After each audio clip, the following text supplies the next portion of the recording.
గగన్ని ఇంటికి తీసుకొని వస్తుంది స్టేషన్ నుంచి. ఈలోపు శారద ఒక్కసారి చూసి షాక్ అయిపోతుంది. ఏమైందమ్మా గగన్కి అడుగుతుండగా, ఏం లేదత్తయ్య, చిన్న యాక్సిడెంట్ జరిగింది. యాక్సిడెంట్ జరిగిందా అని చెప్పేసి శారద కంగారు పడిపోయి నోట మాట రాకుండా కంగారు పడిపోతుంటుంది. ఈలోపు అసలు ఇలా ఎలా యాక్సిడెంట్ జరిగిందన్నా, ఇదంతా ఏంది రక్తం అని చెప్పేసి అంటుండగా, అత్తయ్య మీరు టెన్షన్ పడకండి, నేను బావను పైకి తీసుకెళ్తాను అత్తయ్య అని చెప్పేసి భూమి గగన్ని పైకి తీసుకెళ్ళి మొత్తం బ్లడ్ అంతా క్లీన్ చేస్తూ ఉంటుంది. బెడ్ మీద పడుకోబెడుతుంది.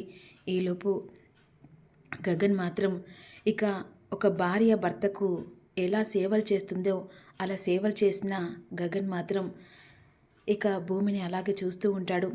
అలా మొత్తం బ్లడ్ అంతా క్లీన్ చేసిన తర్వాత, బావా నీకు భోజనం తీసుకొస్తాను అని చెప్పేసి ఈ విధంగా వెళ్తున్న భూమి చేపట్టుకుంటాడు.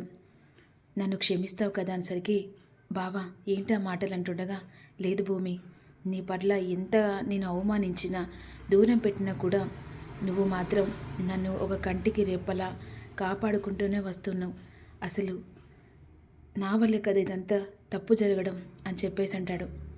బావా నువ్వు ఎప్పుడు అలాంటి మాటలు మాట్లాడొద్దు, ఎందుకంటే నేను నీ భార్యను, నువ్వు నా మెడలో 3 ముళ్ళు వేశావు. అప్పుడే నేను నీకు సగం అర్ధాంగిన అయిపోయాను బావా.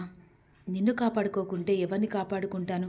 ఇది నా ఇల్లు, ప్రతిదీ నేనే చూసుకుంటా కదా బావా, ఇది నా బాధ్యత అని చెప్పేసి అంటుంది. ఈలోపు భూమి వెళ్ళి భోజనం తీసుకొని వస్తుంది. మెల్లిగా కూర్చోబెట్టి భోజనం తినబెడుతుంటుంది. ఈలోపు మధ్యలో ఒక సాంగ్ వస్తూ ఉంటుంది. ఇక వెంటనే భూమిని గగన్ అలా హక్ చేసుకుంటాడు. నన్ను క్షమిస్తావు కదా అని చెప్పేసి అంటూ ఉంటాడు. ఇక మరోవైపేమో నక్షత్ర చెర్రీని లోయలో పడేస్తుంది కదా. ఈలోపు సంతోషంతో, వాడు చచ్చాడు, ఇక వాడికి నాకు ఎలాంటి సంబంధం లేదు, ఇక ఎలాగైనా వాడు చచ్చాడని చెప్పేసి నేను ఎలా క్రియేట్ చేస్తాను చూడు అని చెప్పేసి వెంటనే అపూర్వకు ఫోన్ చేస్తుంది. ఏంటి బేబీ, వాడిని ఏం చేసావు? ఇప్పుడు వానితో మారిపోయినట్టు నాటకం ఆడావు కదా, ఇప్పుడు ఏం జరుగుతుంది అక్కడ? టెన్షన్ పడిపోతున్నా అని చెప్పేసి అంటుండగా, మమ్మీ సొల్యూషన్కి ప్రాబ్లంకి ఇక సమాధానం దొరికింది మమ్మీ. ఏమంటున్నావు బేబీ? అవును మమ్మీ, వాడు చచ్చాడు, ఈ చేతులతో లోయలో వాణ్ణి నెట్టేశాను. ఏం మాట్లాడుతున్నావు నక్షత్ర? అవును మమ్మీ, వాడు నా మీద చూపిస్తున్న ప్రేమ నాకు పగలాగా అనిపిస్తుంది.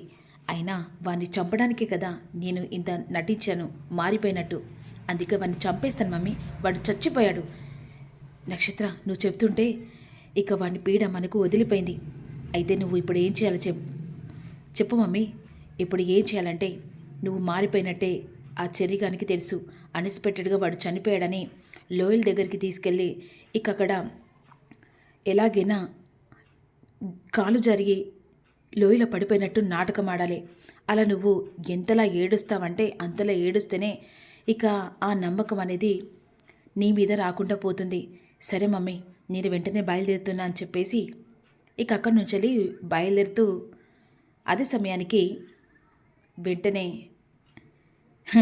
నక్షత్ర పక్కన చెర్రీ కనపడతాడు. ఒక్కసారిగా ఉలిక్కి పడుతుంది. ఈలోపు నక్షత్ర చనిపోయినట్టు ఫోటోకి దండ వేస్తూ ఏడుస్తూ ఉంటుంది. ఏంటి నక్షత్ర, నేను చనిపోయాను అనుకుంటున్నావా? నేనెలా చనిపోతాను? నువ్వు నన్ను ప్రేమించావు, ఇష్టపడ్డావు, ఇప్పుడు మారిపోయావు. అలా చెప్పేసి నేను ఎలా వదిలిపెళ్తాను?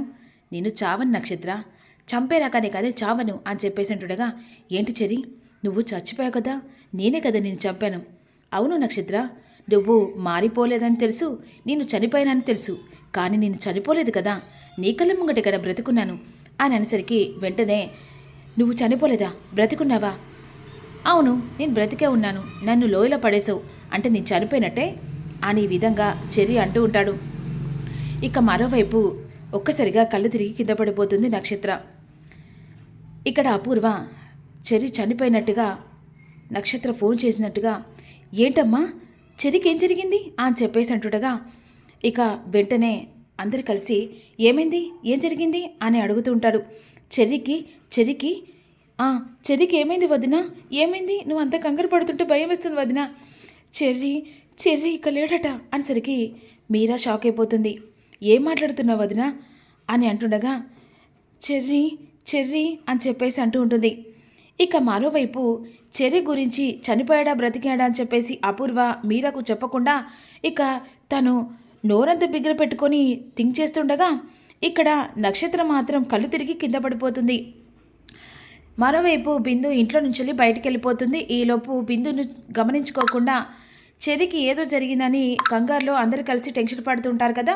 బిందు వెంటనే శివకు ఫోన్ చేసి ఒక కాడికి రమ్మని చెప్తుంది. తను లగేజ్ చదువుకొని వెంటనే బయలుదేరిపోతుంది. ఈలోపు శివ కూడా బస్ స్టాండ్కి వస్తాడు. ఎలాగైనా సరే మన ప్రేమను ఎవరు అర్థం చేసుకోరు, ఇక్కడ నుంచి వెళ్ళిపోదాం అని చెప్పేసి అంటుండగా ఈ విషయం ఇంట్లో వాళ్ళకి తెలిస్తే పరిస్థితి ఏంటి అంటుంది. లేదు, ఇక్కడ నుంచి నువ్వు లేకపోతే నేను బ్రతకలేను శివ అని చెప్పేసి బిందు అంటుంది. ఇక ఈ విషయం అక్కకు చెప్తే బాగుండేది కదా అంటుండగా ఇప్పుడు భూమికి చెప్పినా కూడా భూమి అపార్థం చేసుకుంటుంది. అందుకే పెళ్లి చేసుకుందాం అని చెప్పేసి బిందును తీసుకొని శివ ఇక ఒక ఊరికి వెళ్ళిపోతాడు. మరోవైపు ఇక్కడ నక్షత్ర ఇంటికి వచ్చేస్తుంది కదా. నక్షత్ర పాటుగా ఏకంగా చెర్రీ కూడా ఇంటికి వస్తాడు. చెర్రీని చూసిన అపూర్వ షాక్ అయిపోతుంది. ఏంటి వదిన, చెర్రీ ఇక లేడని చెప్పేసి అన్నావు, చెర్రీ వస్తున్నాడు కదా అనేసరికి అదే చెర్రీ చనిపోయాడు కదా అని చెప్పేసి అంటుంది.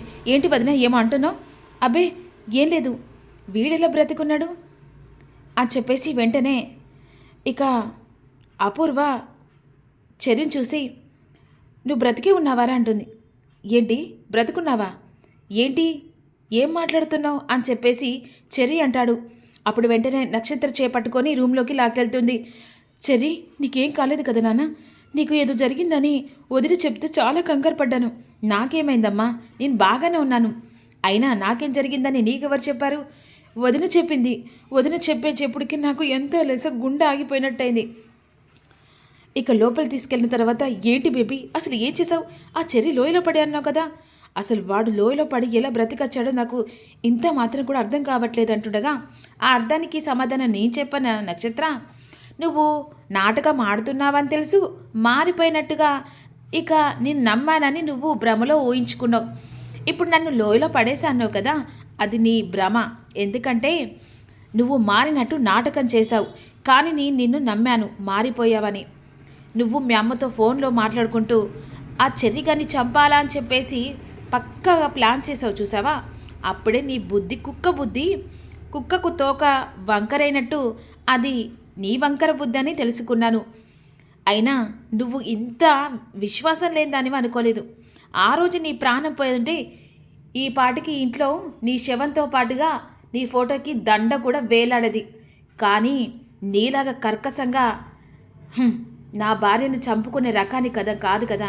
నువ్వంటే ఎలాగో నన్ను చంపేయాలని మీ అమ్మతో పక్కన బందీగా ప్లాన్ చేసావు. మీ అమ్మ కూడా అలాగే కదా. శోభాత్రేను చంపింది కూడా లెక్క చూస్తే మీ అమ్మే అనిపిస్తుంది. ఎందుకంటే మామయ్యని పెళ్లి చేసుకోవడానికి. ఏంట్రా నోటికొచ్చిన మాట్లాడుతున్నావు? అంతే కదా, తల్లి బుద్ధులే కూతురుకొచ్చాయి. దీని ప్రకారంగా చూస్తుంటే నాకెందుకో నిజంగానే పెద్దత్తని చంపింది నువ్వే అనిపిస్తుంది అనేసరికి అపూర్వ షాక్ అయిపోతుంది. వీడేంటి ఇలా మాట్లాడుతున్నాడని చెప్పేసి.